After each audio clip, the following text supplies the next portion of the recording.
नमस्कार, मेरा नाम है गोल्डी और ये है मेरा चैनल जिसका नाम है गोल्डी कुमारी। मैं अपने इस चैनल पर मिस्टर रॉबर्ट कियोसाकी द्वारा लिखी गई book rich dad poor dad की वीडियो पढ़ के सुना रही हूँ, जिसमें मिस्टर रॉबर्ट कियोसाकी ने लिखा है कि कैसे हम अपनी ज़िंदगी से अपनी आर्थिक समस्याओं का समाधान करके ज़्यादा खूबसूरत और आसान बना सकते हैं।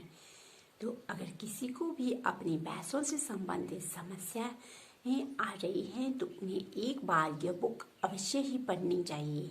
उन्हें अपनी तथा अपने बच्चों की आर्थिक समस्या का समाधान इस बुक को पढ़ने से मिल सकता है।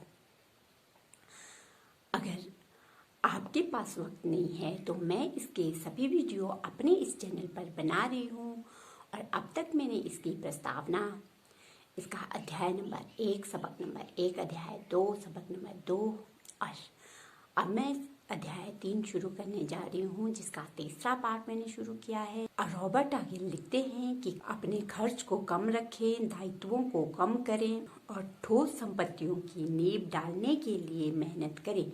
जो युवा अब तक घर छोड़कर नहीं गए हैं वे घर छोड़कर जाएं, शादी करें, मकान खरीदें, बच्चे पैदा करें और जोखिम भरी वित्तीय स्थिति में अटक जाएं, नौकरी से चिपके रहें और हर चीज उधार में खरीदे इससे पहले ही उनसे संपत्ति वाले कॉलम को बनवाना शुरू करें। मैं बहुत सारे युवा दंपतियों को देखता हूँ जो विवाह के बाद ऐसी जीवन शैली में उलझ कर रह जाते हैं जो उन्हें नौकरी के अधिकतर वर्षों में कर्ज से बाहर नहीं निकलने देगी।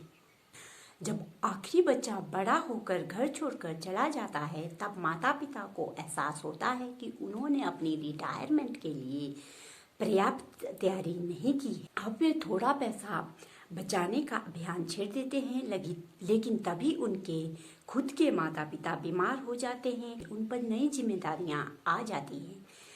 तो मैं उनको या उनके बच्चों को किस तरह की संपत्ति इकट्ठा करने के लिए सलाह देता हूँ।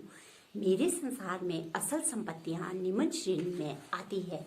ऐसे कारोबारी जिनमें मेरे मौजूद रहने की जरूरत नहीं है, मैं उनका मालिक अवश्य हूँ, लेकिन दूसरे लोग उनका प्रबंधन करते हैं या उन्हें चलाते हैं। अगर मुझे भी वहाँ काम करना पड़े तो यह कारोबार नहीं होगा, यह तो नौकरी बन जाएगी। स्टॉक्स, ब्रांड्स, आमदनी देने वाली रियल एस्टेट, नोट्स, IOU, बौद्धिक संपदा यानी संगीत, पटकथा, पेटेंट्स आदि से मिलने वाली रॉयल्टी, कोई अन्य चीज जिसका मूल्य हो, जो आमदनी देती हो या जिसका मूल्य बढ़ता हो और जिसका तैयार बाजार हो।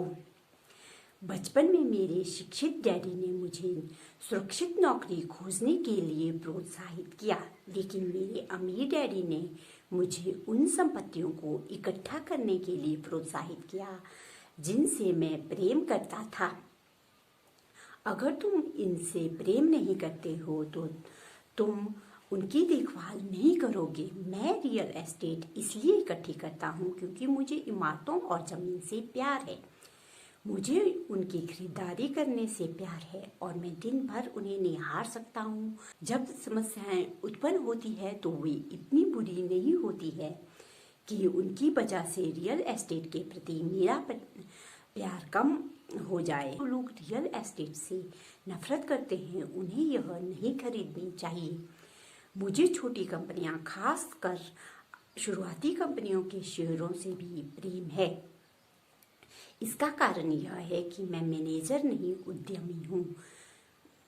अपने शुरुआती वर्षों में मैंने Standard Oil of California, US मैनीकॉर्प्स, ज़ेरॉक्स कॉर्प जैसे बड़े संगठनों में काम किया था। उन संगठनों में गुजारा समय मज़ेदार था, जिसकी कई ये अच्छी यादें मेरे साथ है, लेकिन मैं जानता हूँ कि दिल की गहराई में मैं कंपनी वाला आदमी नहीं हूँ। मुझे कंपनियाँ शुरू करना पसंद है, उन्हें चलाना नहीं। इसलिए मैं आमतौर पर छोटी कंपनी के शेयर खरीदता हूँ। कई बार मैं खुद भी कंपनी खड़ी करके उसे सार्वजनिक करता हूँ।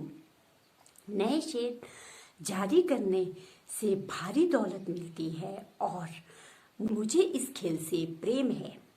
कई लोग स्मॉल कैप यानी छोटी कंपनियों से डरते हैं, उन्हें खतरनाक कहते हैं और वे हैं भी।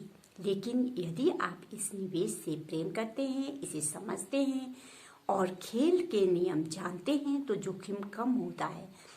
छोटी कंपनियों के मामले में मेरी निवेश रणनीति यह रहती है कि 1 साल के भीतर उस शेयर से बाहर आ जाओ।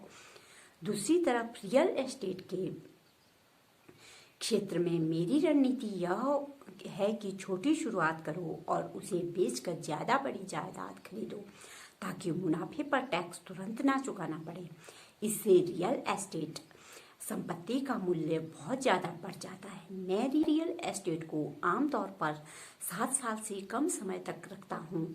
जब मैं मरीन कॉर्प और जीरोक्स में था, कुछ वर्षों तक मैंने वही किया जिसकी सलाह मेरे अमीर डैडी ने मुझे दी थी। दिन में नौकरी करता था और उसके साथ ही अपने खुद के काम पर भी ध्यान केंद्रित करता था। मैं रियल एस्टेट और छोटे शेयरों की खरीद फरोख्त करके अपनी संपत्ति वाले कॉलम में बहुत सक्रिय था। अमीर डैडी हमेशा वित्तीय शिक्षा के महत्व पर जोर देते थे।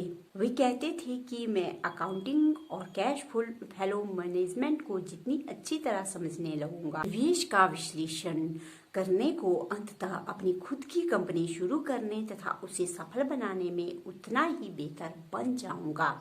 आज के लिए इतना ही। अगला पार्ट अगली वीडियो में।